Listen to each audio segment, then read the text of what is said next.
Welcome in to another edition of the JMU Sports News Podcast. I am Bennett Conlin, joined by Jack Fitzpatrick. In the Dukes, the team coached by Curt Cignetti has named a starting quarterback, well, basically named a starting quarterback, days before the season opener. What a surprise. What a pleasant surprise. I'm shocked. I'm shocked that we know who QB1 is here a few days away from the first game. I didn't think we were going to know who the QB1 was until going into the UVA game. Nay, even 5 minutes before the UVA game. But here we are. We got a two deep full of oars, but that didn't seem to matter. Few hours after that two deep is dropped, Curt Cignetti goes on record and says, if the season started in an hour, Jordan McLeod is the backup.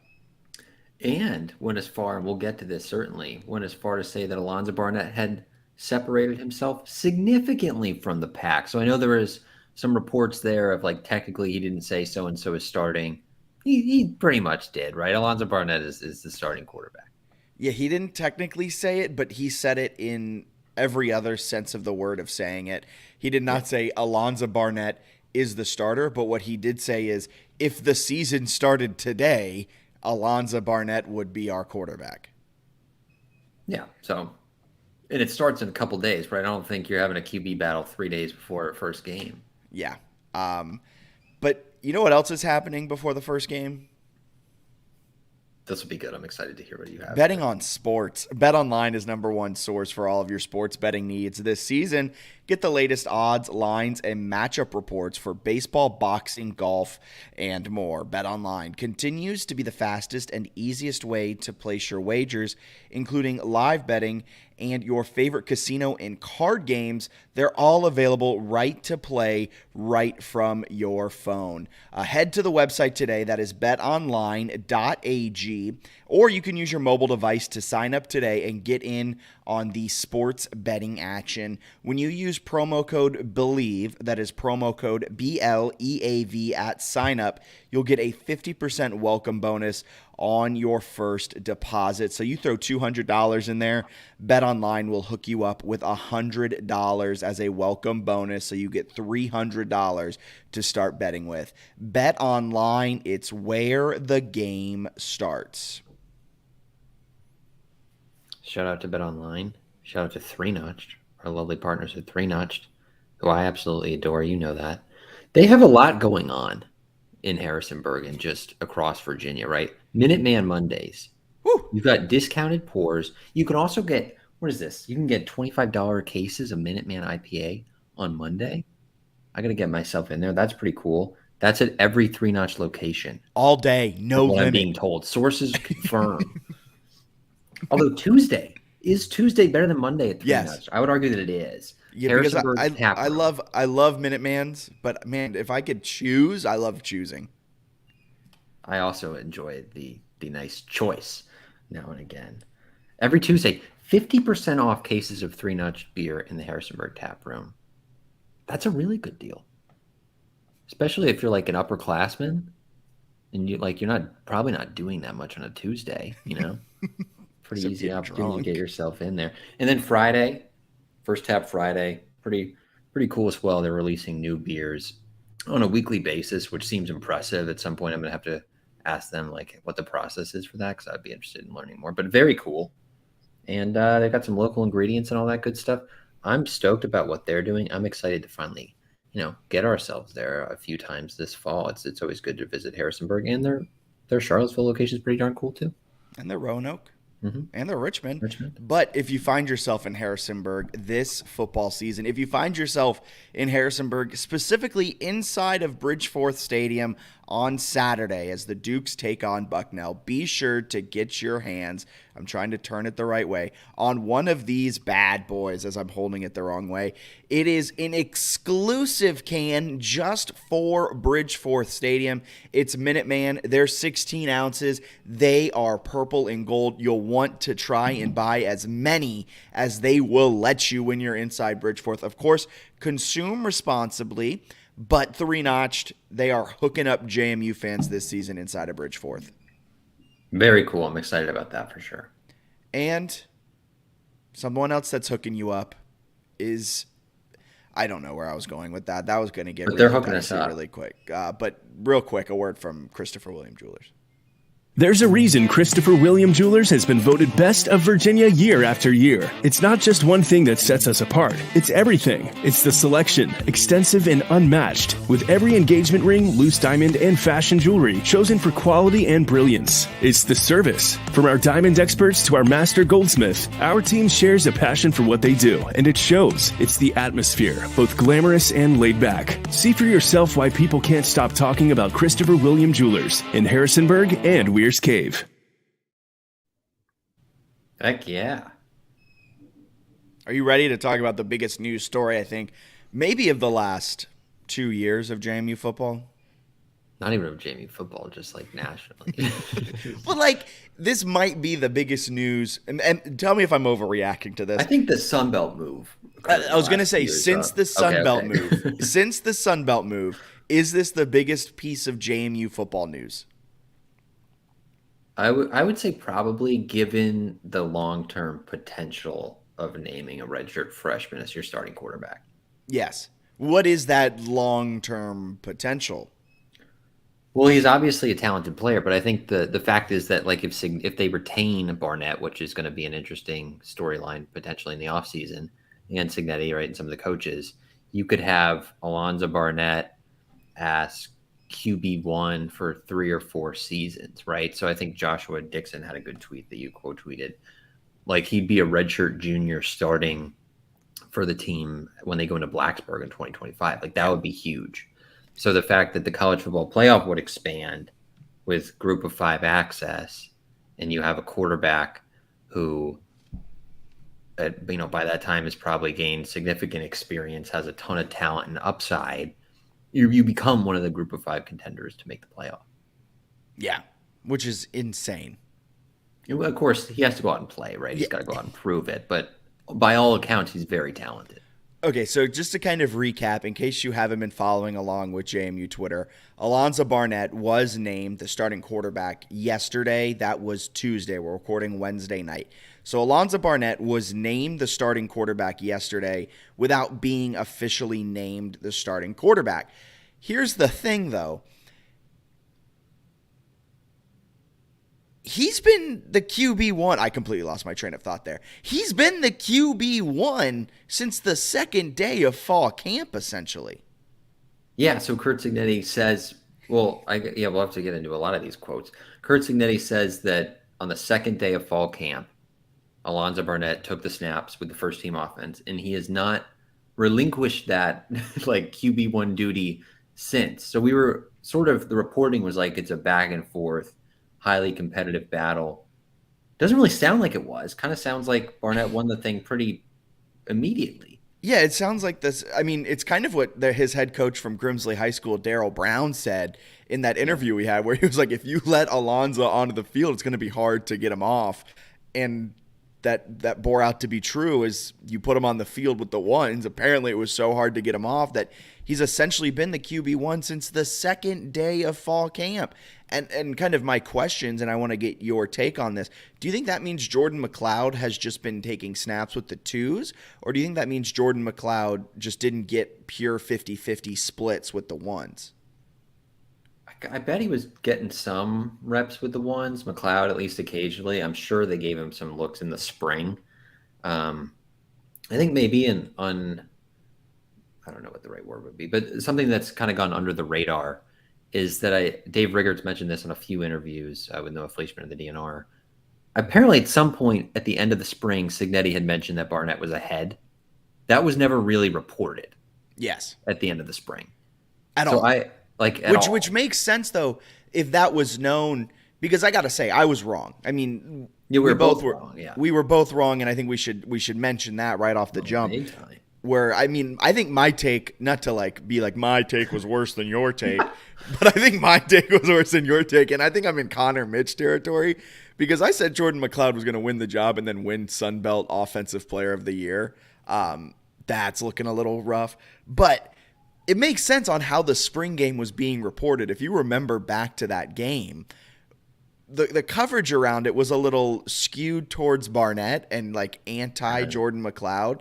And now that kind of makes sense if they knew Barnett was the assumed QB1 or like was the favorite going into fall camp. Because at the time, we didn't know that. To us, the normal JMU fan, Jordan McLeod was still the favorite because he was the Pac-12 transfer.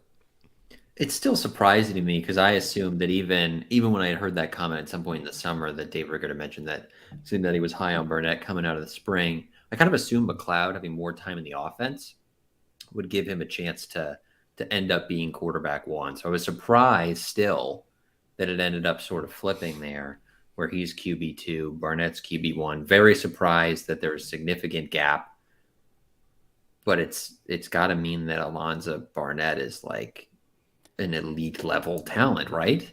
Yeah, I mean, plug in here. The roundtable comes out here soon, and we talked about kind of what our expectations are for Barnett, and I'll spoil my take a little bit.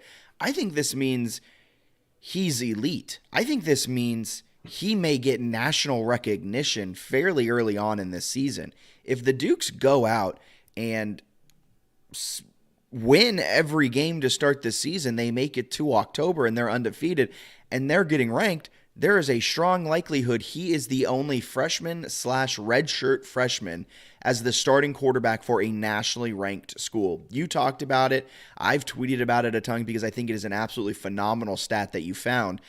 He's the only redshirt freshman to start for a team that was ranked in the top 25 last year. He's the only freshman/redshirt freshman/sophomore outside of two potential Heisman candidates that's starting for a team that was ranked last season.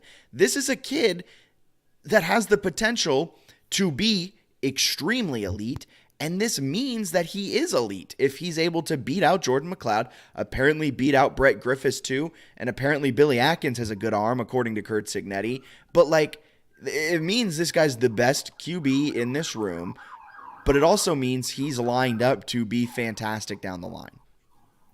Yeah, and it's interesting because I saw some tweets that were like, he picked JMU and FCS school over some FBS. I've said this. You can at me on this. Okay. Not a lot though. Like he did. But it was one that's fascinating because it wasn't like he picked JMU over for a Power 5 school or a bunch of Power 5 teams. He was getting like some MAC offers. I think Army offered him. Charlotte offered him. But it's one where he was kind of under recruited for how talented he appears to be. This seems to be like a massive get for recruiting. He seems like he has the potential to be exceptional, which is really exciting. Here, my question for you: yes, they would get a ton of national recognition if they start like 5-0.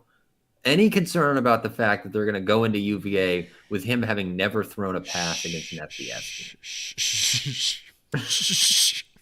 Bennett, let's not focus on the negatives here. He threw for over 5,000 yards in high school, man. He threw for over 70 touchdowns. He had a combined 92 rushing and passing touchdowns in his career with over 1,100 rush yards. Come on, you're being too negative, man. No, 100% that's a worry. Like, that is, without a doubt, a major worry here because, like, McLeod has not only starting experience against FBS schools, he has starting experience against Power 5 schools, which I think is really important going into the UVA game. Again, Barnett can shock us all, and from what it seems like, he's capable of shocking us all. But it is a major worry that his first ever FBS pass attempt will come against UVA at UVA. That is extremely scary because that's a game that means so much, not only for like JMU fans in the short term, but like in the long term look of how JMU is viewed in Virginia. It's a massive game. And we'll get into it more next week, but it's huge. Like that game means so much. The game after it means a lot, right? Because Kurt Cignetti, even like in the preseason, was kind of joking, like, yeah, de facto Sun Belt title game. We never got our chance against Troy. And it, like kind of a different team. Like Cignetti's gone. Troy has different players. So it's an interesting that he sort of dubbed it like that. But that one matters a lot too. Utah State, that's a Mountain West game where if you could beat a Mountain West conference team, there's some value there. Like South Alabama, all those games are huge. It's A crazy. murderer's row to start the season. South Alabama, after 2 weeks, is going to be ranked in the top 20. That is going to be a potential ranked win if JMU can beat South Alabama. And then I think the part that stands out to me a lot is like he's got a chance in the first 3 games to either be like the big man on campus or people are going to like call for McLeod because Virginia and Troy can ball defensively. They have significant questions offensively. So like if JMU loses those games, it's probably going to be offensive shortcomings, which I think will make people a little like, oh, what's going on here? If they win the games, people are going to be like, Alonza Barnett's going to win the Heisman in 2 years. So it's I think it's going to be just an insane first few games in terms of takes on the internet, which I like. I like Cignetti leaning into content potentially here. So I'm excited about that. Slightly worried, but at the same time, if you beat out McLeod, which Barnett has done, and they think he's the best quarterback, I'm not that worried about him going into UVA. Like UVA, it's not like they're going to play like at Alabama or something. Like Scott Stadium's not that scary. There's gonna be a lot of purple. So I think he'll adjust and be fine. I also think he'll grow a lot from September to like November if given the opportunity to start the whole season. Yes, and you mentioned it. It means he beat out McLeod. So what does this tell you about Alonza Barnett's ability / Jordan McLeod's inability to win the job? Little a little confused by the whole thing. Like I thought Jordan McLeod looked pretty good when I watched like his tape, right? It wasn't just highlights. I pulled up games where he threw picks and stuff and watched those. Oh, But okay, good. it's also Good, not thank like I was goodness. watching like some sort of all 22 or something and doing some deep dive on him. But he's a pretty good player. He has experience. I don't know. Like I don't know what does it tell you? It tells me that McLeod isn't the same as what he was pre-injury. So for fans that don't know, Jordan McLeod, the reason his time at Arizona ended, you got a lot of activity outside your window today. Yeah, we got some ambulances and stuff. It tells me that I think he shattered his knee and ankle. So essentially everything, I don't know if it was his right or left leg. I'm not sure it matters that much when you shatter a knee and an ankle because you got to use both legs to walk and run. So he did that, absolutely destroyed the bottom half of one of his legs. And I think that's a massive injury to overcome. Like I think tearing an ACL is slightly different than blowing out a knee and an ankle. And I think maybe he's still in that rehab process or he just can't get back to 100%. And of course, I'm projecting 1,000,000%. I have no idea what's actually happening behind closed doors. I have no idea what happened in his rehab. I have no idea what happened during the practices. He could be 100%. He could be 120%, and Barnett is that good. But from the outside looking in, this tells me McLeod isn't fully healthy. He's not back to his pre-injury self. It also tells me I think the team may have a little bit more of a buy-in on Barnett. I think that's true. I Because think those Barnett. quotes were telling. No one asked, like, was there buy-in from the team? And Cignetti went out of his way to say, like, the guys have rallied around him. At one point, he goes, I have total confidence in Alonza, and the offense does too. And it was like, oh. And then, like, Latrell Palmer spoke, and he was like, they asked him, like, what stood out. And he's like, he just doesn't seem like a freshman. Like, he's very mature, like, weirdly mature, can sling it around. Then someone asked if it feels different with, like, a redshirt senior at quarterback last year or this year. He's like, no, like, it just seems the same. So I think he might be sort of mature beyond his years, so to speak. But here's a fun hypothetical for Well, you. Go Okay. ahead. Well, I did some internet sleuthing too, and I Yeah. was going through Barnett's Instagram posts. Todd Centeio has commented like on all of the posts he's had since Centeio left, I think people which just really like him. which tells me there was like a really good relationship there, and it also tells me that I bet they text. I bet he's getting tips and pointers from Centeio. Like I bet Yeah. he's like partially a coach. That's a good point. That's a good point. Good sleuthing. Thank you. Here's my question for you. The fans don't know anything about Alonza Barnett other than that he is quote unquote good, right? We are under the impression that he's freakishly good. We've never actually really seen him do anything. In the first game, if let's say he completes like, I don't know, 62% of his passes, he throws like a couple touchdowns against Bucknell, but he also has like a sloppy interception or something. McLeod plays in the second half, is like 7 of 10 for like 150, 2 touchdowns, and like a 45-yard rush or something crazy. Yeah. Did you start getting like immediate takes being like, I don't know? I Like, think how do we'll you think see some. I won't. I will say this. I am going to very much hold my thumbs for any crazy tweets that may come in the next 2 months. Like I'm giving him a pretty long leash because this sets itself up for being a great move for JMU in the coming years. With that being said, I'm so excited to see those tweets because they're coming. There's some JMU fans out there. There's some college football fans that just happen to follow JMU who are so excited to watch this, and they are the types of people that will just absolutely pile on a 19-year-old kid. Yeah, I'm excited to see how people react to it. I also think he's going to be like very impressive. I So, I do too. Here's a weird take. I have high expectations for him, and I think no matter how high my expectations are, watching him play, I will be blown away because this is a redshirt freshman. yeah, like especially when you think about the possibility, right? What Cignetti did with like an old Cole Johnson from like one year to the next, he got a lot better.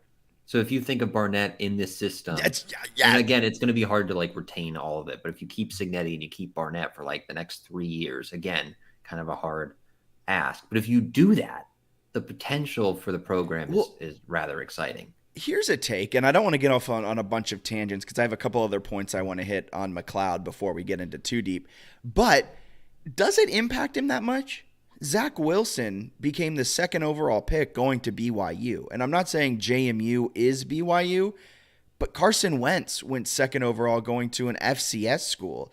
If Barnett balls out and he's putting up these amazing numbers in what we consider one of, if not the premier group of 5 conference, will he feel like he has to leave? I think quarterback's the one position where you could succeed and become a top first. Again, throwing way too much expectation on him, saying he could be a first round draft pick. But you know what I mean? Like the reason Tucker Dorsey left, the reason why we're afraid Jalen Walker will leave, the reason why, what is he named? Juice Wells now? The reason why Juice Wells left to go to South Carolina is because the SEC is so much better at developing these types of guys. But from the track record, from everything it seems, Tino Sunseri and Kurt Cignetti are great quarterback whisperers, and you don't necessarily need to be a Power 5 high-end quarterback to get that type of look. I totally agree. We're also very premature in this discussion. Here we are, I just, 3 years down the road. So first round, top 15 or top 10? I just think it's fascinating the outlook where like JMU in 2023 is so stacked. Like I don't care what people say. Like this team looks phenomenally good. I'm very excited about what they can be.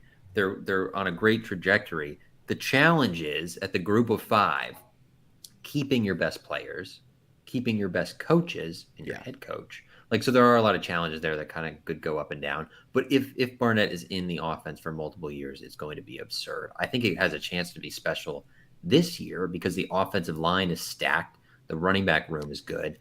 I'm optimistic about receiver.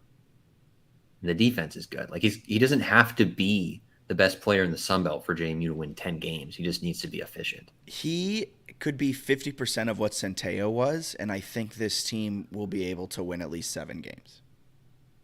I kind of think so too, right? If he just like limits mistakes. Yeah, if maybe he's not throwing for 250 yards a game, 275 yards a game. But if he doesn't turn the ball over, Dude, McLeod is a good player. To beat him out like on day 2 of fall camp, my God, I'm very excited to see what it looks like. so I mean, then now going into it, we've talked a little bit about expectations, but for this specific season, what do you expect out of Barnett, and what do you expect out of McLeod as the backup? But the backup situation is fluid. Yeah, that was a weird quote. Well, okay, so I guess we're sort of merging into two deep, right? I guess we can start just with quarterback two deep, and then it'll be our expectations for Barnett a little bit. Yeah, I guess so. So two deep talk. Okay, yeah, let's hit it. So I think essentially at the quarterback spot, at least, it was the or thing, but it was in order, right? They do the or, which is completely irrelevant because it's literally just an order of the quarterbacks. So it's Barnett, McLeod, Brett Griffiths at 3, Billy Atkins not listed despite having what appears to be generational arm talent. We'll get to that in a little bit. But like that was fascinating to me. I think they have better quarterback depth than last year. Like undoubtedly, I think they've added depth at quarterback that they did not have last year, which is impressive. I think that like the question for me is like if Barnett is head and shoulders above a couple of good players, I'm having a hard time like telling myself he won't be one of the best players in the Sun Belt come November, right? Maybe that's way too high, but I think he's going to be elite immediately. Sorry, this whole time I've been trying to pull up this two deep, and I finally got to it. For our podcast listeners, so much apologies because, and more so apologies to our viewers here tonight because I've been staring off at another screen just like poking things and things have been popping up. But here we go. So are you saying, isn't it why? Can you please go over your question? Too long didn't read Cliff Note version of it. Here's what I'm just fascinated by. First point, I think they have better quarterback depth than last year in general. Okay, yes, agreed. Second point is like if Barnett can come out of this deep group as like clearly the runaway guy, my expectations are for him is that he's going to be like one of the best quarterbacks in the Sun Belt immediately, which might be too high. Yes, but that's how I feel. Do you think it speaks about anything that Cignetti hasn't tried to dampen expectations? I think so, because he very easily could have went through Tuesday and said the quarterbacks are, they're playing well. It was a great competition and said nothing. Instead, he's like, yeah, Alonza's better than all of them by like a lot. It was like, what? Because nobody asked him specifically in this instance. It was kind of like, what have you seen from the quarterbacks? And he's like, well, Alonza Barnett is the greatest thing I've ever seen in my life. Basically what he said. So I think he's adding to the hype a little bit. Obviously a super easy first game for Barnett, but then after that it gets tough. So it'll be fascinating to see how he develops. Yeah. So quickly, we'll take some time on this too deep. And we'll probably end up talking about Barnett and McLeod a little bit more as the podcast rolls on. But at left tackle, stop me when you want to dive into a position group. Okay. Left tackle is Tyshawn Wyatt. Left guard is Tyler Stevens. Remember when they put Tyler Stevens at left tackle? They've done a lot of like randomly moving people. And they're like, we're just trying something new. It's like, okay. Center is Tanner Morris. Right guard, Cole Potts. And at right tackle is Nick Kidwell.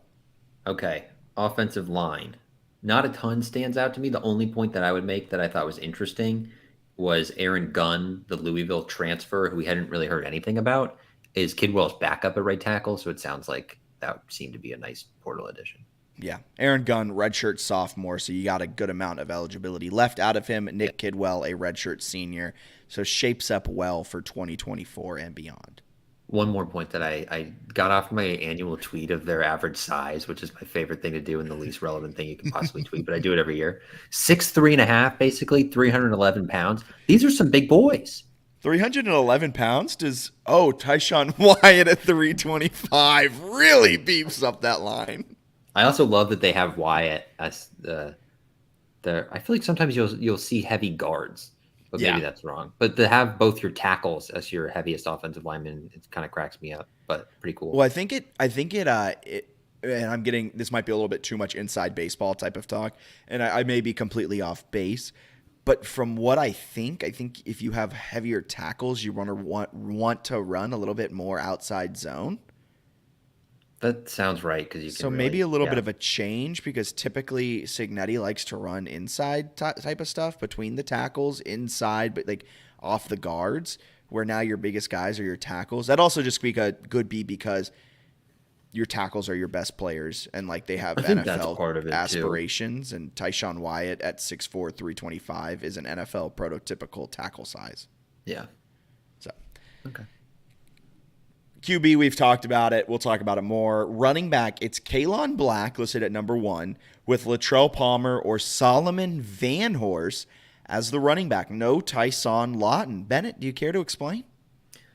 So it sounded like from recent interviews, Lawton is a little banged up. So my guess would be that Tyson Lawton will not play against Bucknell or play in a very, very limited fashion. And then they'll have him, hopefully, for the September stretch run. Well, I guess not really a stretch run so early, but the September run against very good teams. I will say, Kalon Black, it was never really a competition there. He's so good, dude. I think a lot of people have kind of thought that there was this Kalon Black disrespect. No, he's just so good that I don't think the media really wanted to talk to him all that much because it was like a foregone conclusion. He was running back 1. The biggest question for him is, can he stay healthy? The redshirt sophomore has not played a full season since he's come to Harrisonburg. When he is on, he's one of the best. When he's banged up, he's not that great. So he needs to stay healthy to keep it together for this entire season. I have a question for you. One of my many questions for you. Hit me. Van Horse is listed, baby. Or is this the year? Like, do we get a Van Horse breakout year? So we just were talking about it. Maybe the bigger guys on the outside, they're running a more outside zone type of scheme. Solomon Van Horse wasn't used because they used a lot more inside type of stuff between the tackles, off the guards. And that's why Van Horse never played. He didn't have that size. He's only 5'8", 183.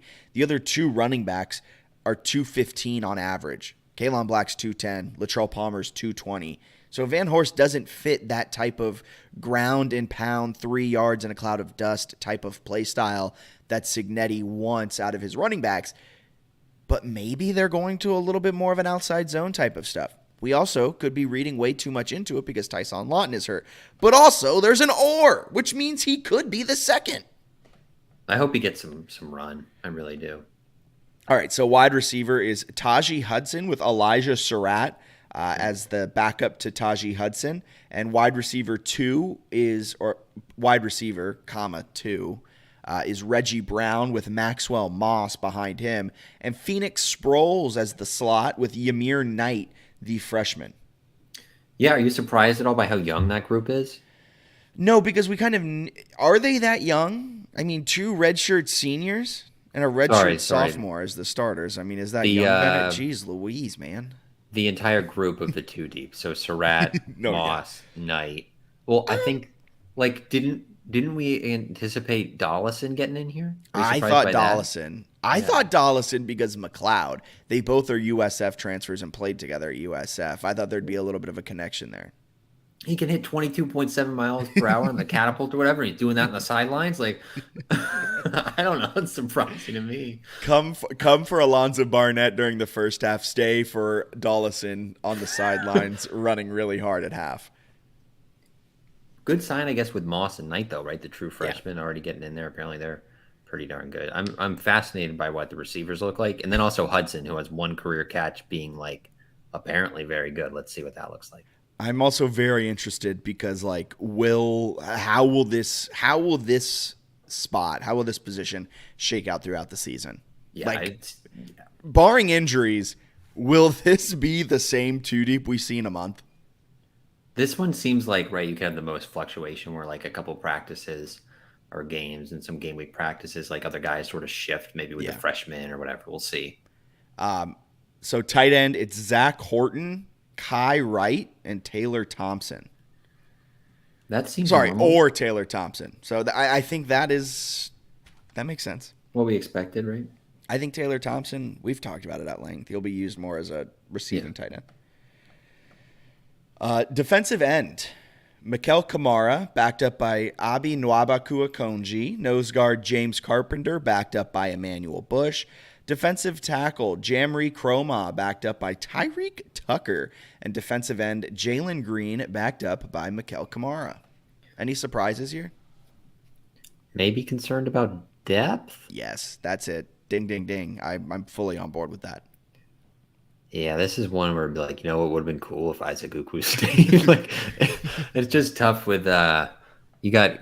I think they probably really like these like starting guys, and then the guys after them aren't bad. But when you've got like Jalen Green, who's backed up by the other starting defensive end, it's like, oh, There's nothing there. maybe there's not quite as much. I do think like Amar Thomas is a really good up and coming defensive end, but he's not listed.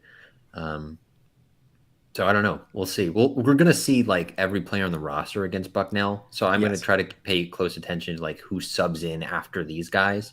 If there's some guys, especially on the defensive line, who they trust that aren't listed here. Yeah.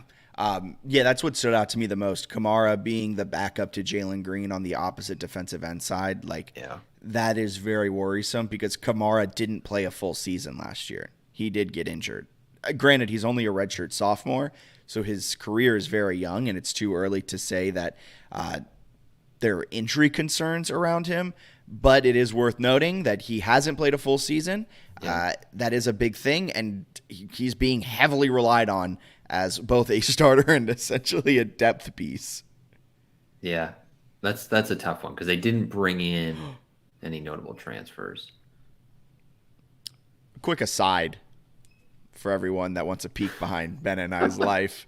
Bennett just got the first overall pick in our fantasy football draft that is coming up in an hour. So that's huge for me. Do you want to trade it? No trades there. I'm just going to take Jared Goff and get on with it. Okay, perfect. Let's see. Will linebacker is Jalen Walker. Mike linebacker is Taurus Jones. They are backed up by Trent Hendrick and Aiden Fisher, respectively.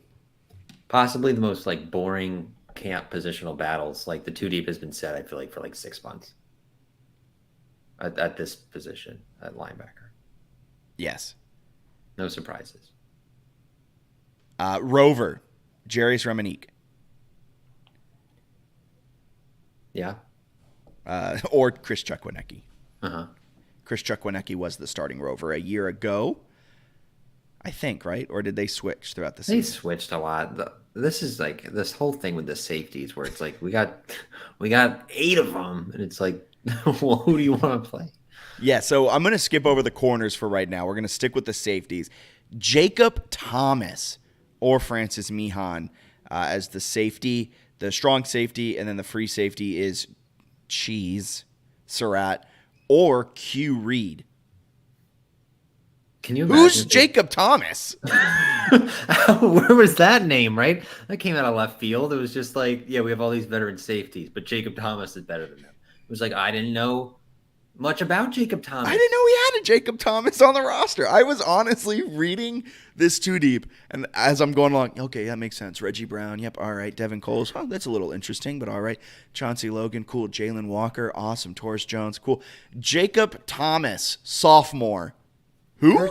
Encouraging that he's answered. Sounds like placeholder text. Sorry, go ahead. No, his answer in the press conference was very confusing and added almost no insight. It was like, yeah, Jacob Thomas, senior year of high school, his team moved him to quarterback, and he's playing safety for us. It was like, what? He didn't explain anything. He was just like, he had a good year at quarterback, so he must be a really good athlete. I guess he was saying that he like plays fast when there are 11 guys in the field and they really like him. So exciting that there's a new name in the mix there, because we've been asking for guys to like make plays, and maybe Thomas can do that, but definitely surprised. Yeah. And then the corners are Devin Coles, backed up by Brent Austin, and Chauncey Logan, backed up by Justin Eaglin. You made a fantastic point about the corners. Did I? Where are the Power 5 transfers? I forgot I even texted you that.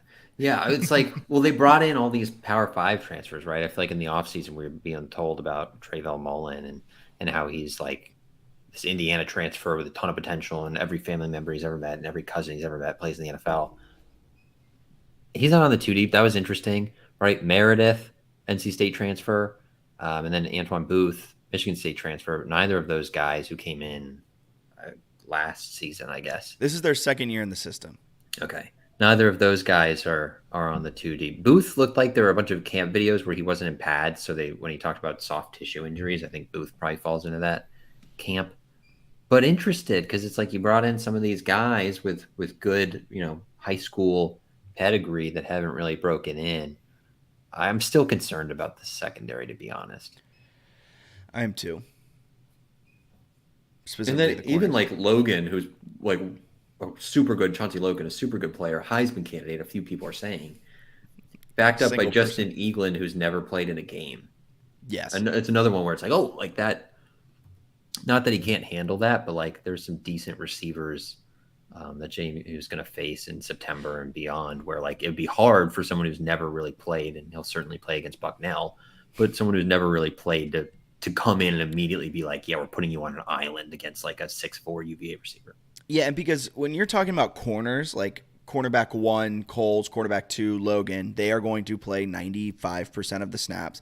Yeah. But then your cornerback 3, which is what I would assume Brent Austin is. Probably, right. And Justin Eaglin, though, is your cornerback 4. Like against UVA may be running sets with 4 receivers. Like you are going to get snaps. Like we will see Justin Eaglin in, and he will be getting snaps. So it is quite telling that he was able to beat out all of these other guys to get playtime this season, assuming he sticks there on the 2 deep.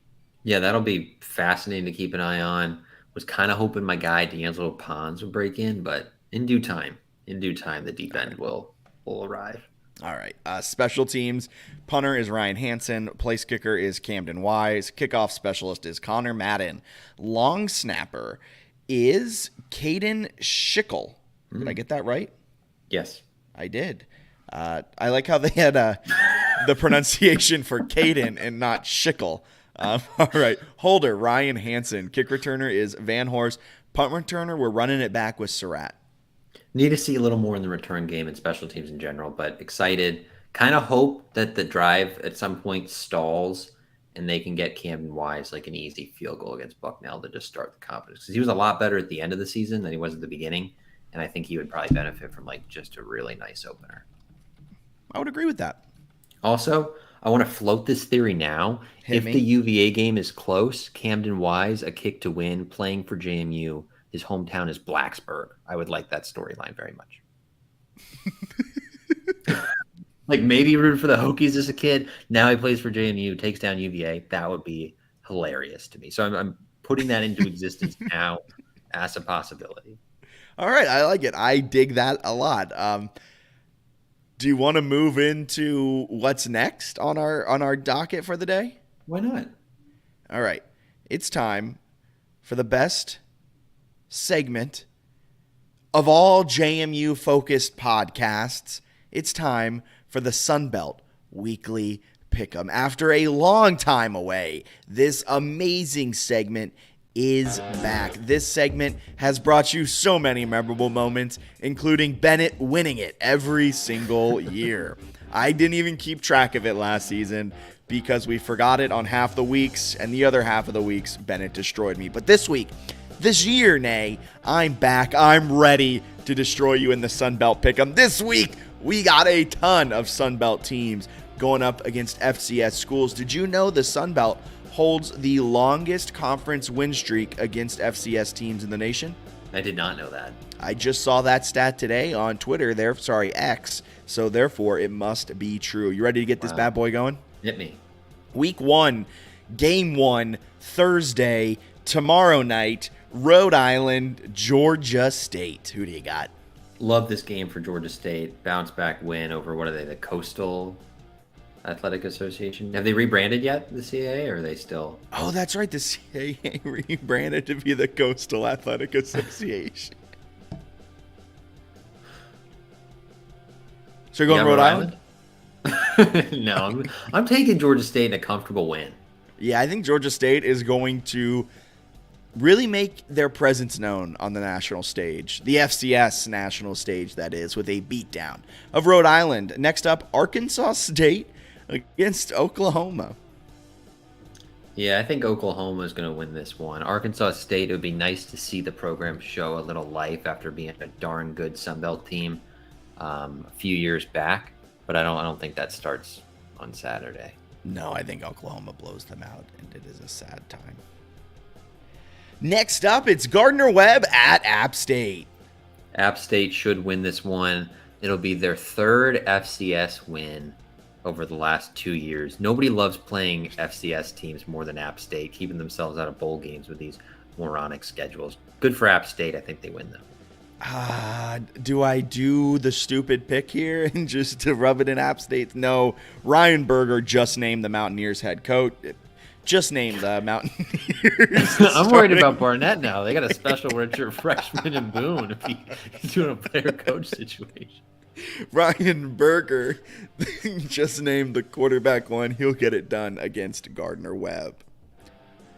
Next up, the Citadel against Georgia Southern. Did you hear the Citadel's coach's comments the other day?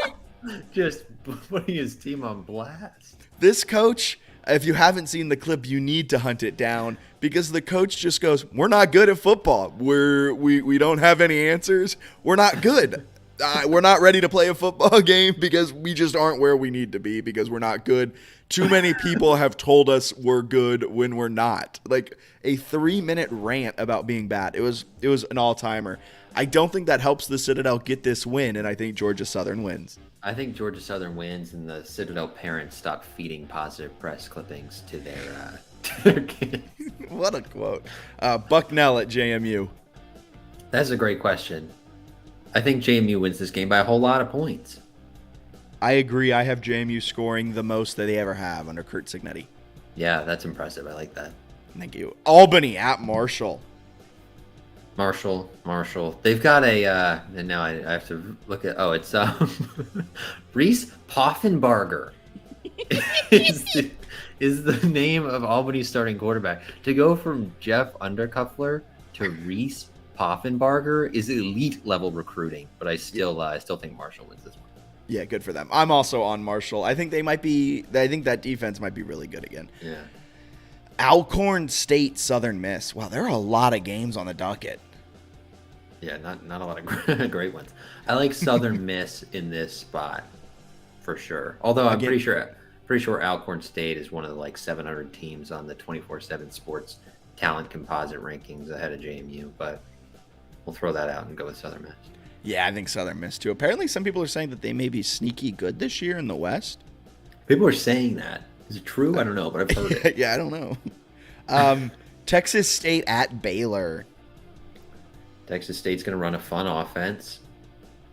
It's not going to really matter in this one, I don't think. I think Baylor probably pretty big margin of victory here. I agree. Stephen F. Austin, Troy.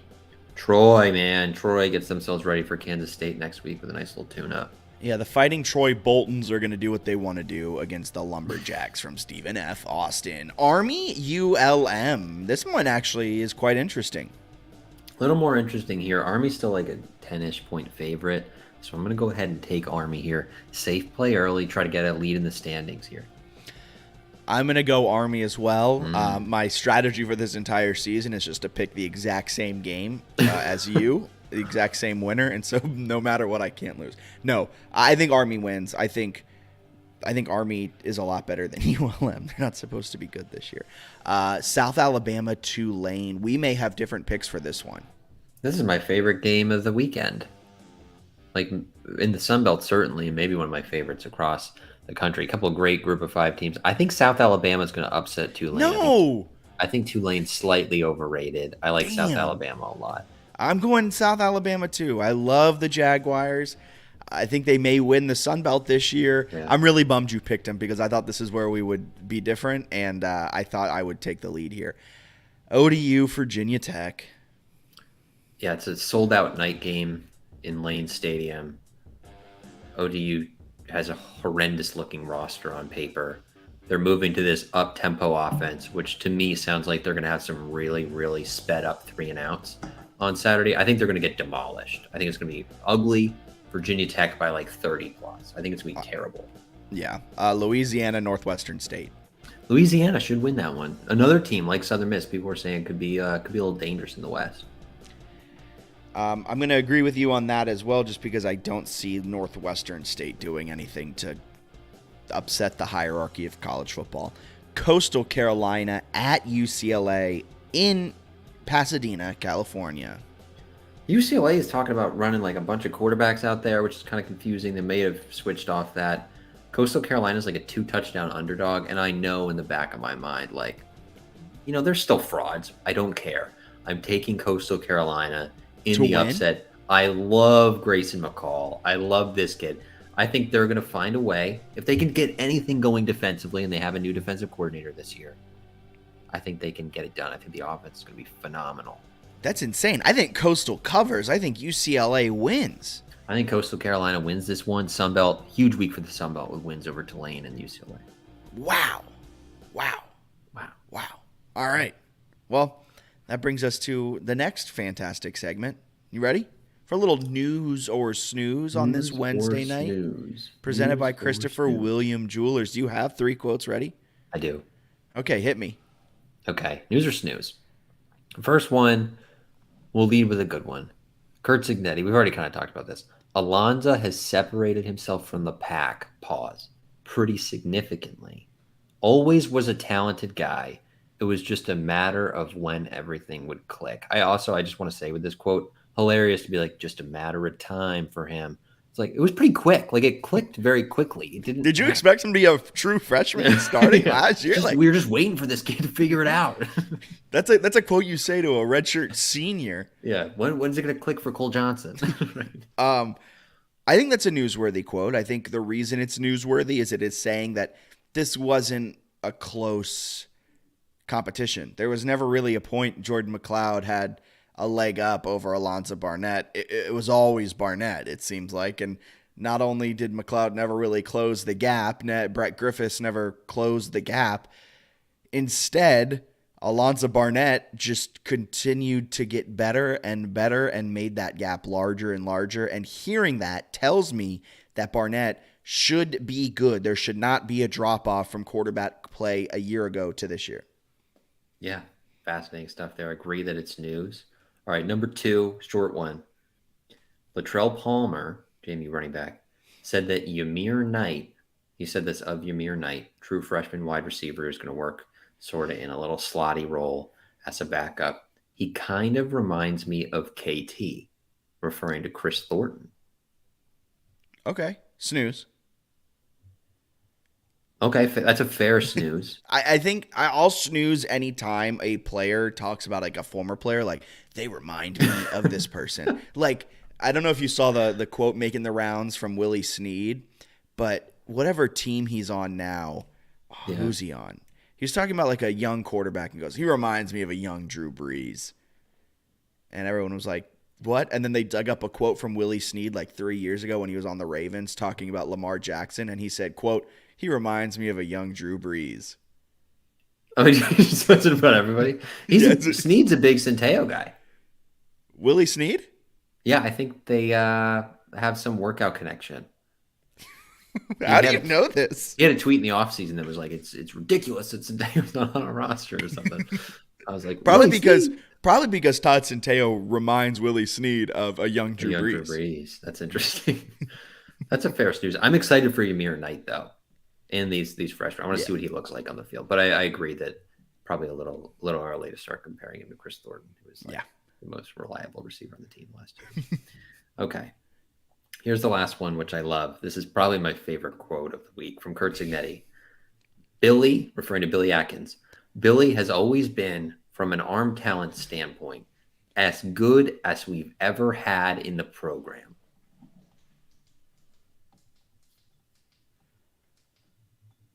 News or snooze? Snooze. Where was that arm talent against Marshall? That quote came completely out of left field.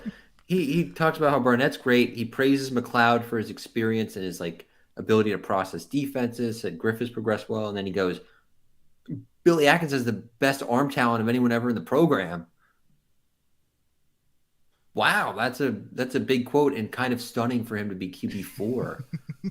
Yeah, I would snooze it too. That was stunning to me that he said that. But I, he I said think that some is I think that is Kurt Cignetti laying the groundwork for Billy to transfer next year. he said some interesting quotes about Atkins though, because last year, like after the Marshall game, he's like, if he was a good practice player, he'd be a good prospect. It was like, whoa, like taking a shot at him, and now he's like, he's got this great arm. So is he still frustrated with like his practice habits or something? I don't know. That might be it, but it's snooze regardless. This is a QB4 we're talking about. Yeah, that I just found that one really interesting, especially with Griffiths like moving his way up the depth chart, just to be like, yeah, he's progressing fine, but the guy behind him has the best arm you'll ever see. It's also wild that I'm surprised one of your quotes wasn't that the backup quarterback situation is fluid. That was a great quote as well, which also doesn't make sense. And then he said McLeod would be the backup. He might be saying that to keep like Griffiths and Atkins engaged throughout the season. Yeah, maybe. And then the last segment of the day, it's time for the three-notched weekly preview. Bucknell, not a lot to say about the Bison. They were picked to finish near the back of the Patriot League. This is an FCS school that doesn't have a lot of hopes going into this season in terms of like outside hope. In the locker room, of course, they hope to win the national championship. But if you asked a player off the record, I bet they wouldn't even say that that's one of their hopes. This team should be easy work for JMU. Yeah, I wouldn't expect this to be an overly competitive game at all. They have a couple decent players. Tyler Alston, I believe, on the defensive line is one of the better defensive edge guys in the Patriot League. So that'll be an interesting matchup to see how that goes. But there's just a significant talent disadvantage there. It's a team that played Central Michigan last year. Its only FBS opponent lost 41-0. So I think we're kind of expecting a blowout. And if you're JMU, the goal has to be to get some chemistry probably in the passing game, get some young guys in, and then ideally all of your key contributors would be able to play a half and stay healthy and not get hurt going into UVA. Yeah, for the full breakdown, all the keys to the game, head on over to jmusportsnews.com and check out our Keys to the Game article. I fully agree, though. This is a blowout win for JMU if they're still in the FCS. This is Central Connecticut State. This is Morehead State. It should be even more of a blowout in theory when you're FBS and you have more scholarships, and in theory, better talent. I think that's the thing, right? Is JMU's added all this depth so you could theoretically be still kind of piling it on with ease in the third or the fourth quarter. I'm kind of interested to see how the new clock rule works, where it doesn't stop after first downs except for the last 2 minutes of each half. I wonder if the third and fourth quarter are just going to fly by with JMU just kind of pounding the ball. I'm excited to watch, especially in the beginning, to see what Barnett looks like, to see how the defense looks, all those things.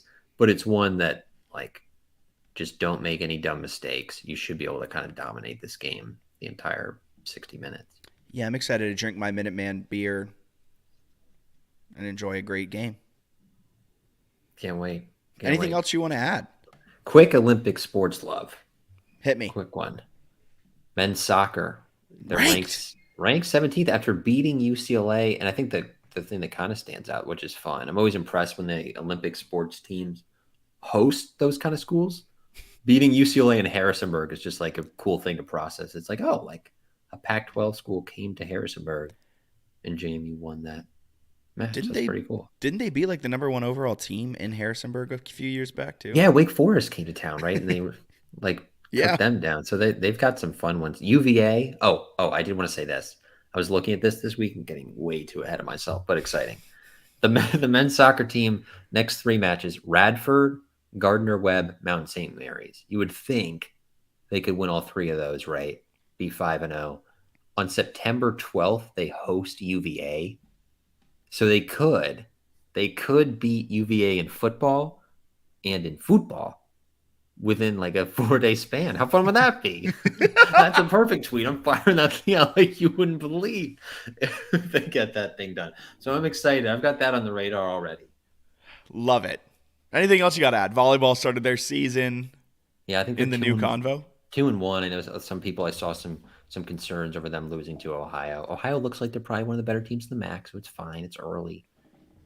Field hockey started. I want to say they had a tough loss to Richmond. They lost 3-0 to Richmond and beat William and Mary. So we'll see how that goes. Not in a conference quite yet.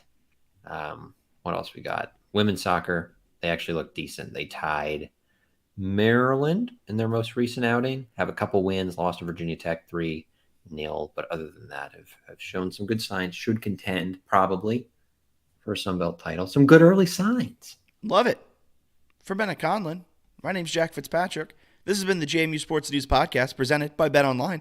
Alonza Barnett is the QB1, folks. Get ready for the opening game of the JMU football season this Saturday against Bucknell. Until next Wednesday, same time, same place, Twitter, Facebook, YouTube. You can watch the live stream every single Wednesday, and you can listen wherever you find your podcasts. Be sure to rate, like, subscribe, whatever it may be, whatever you have to say here that normally people do. So see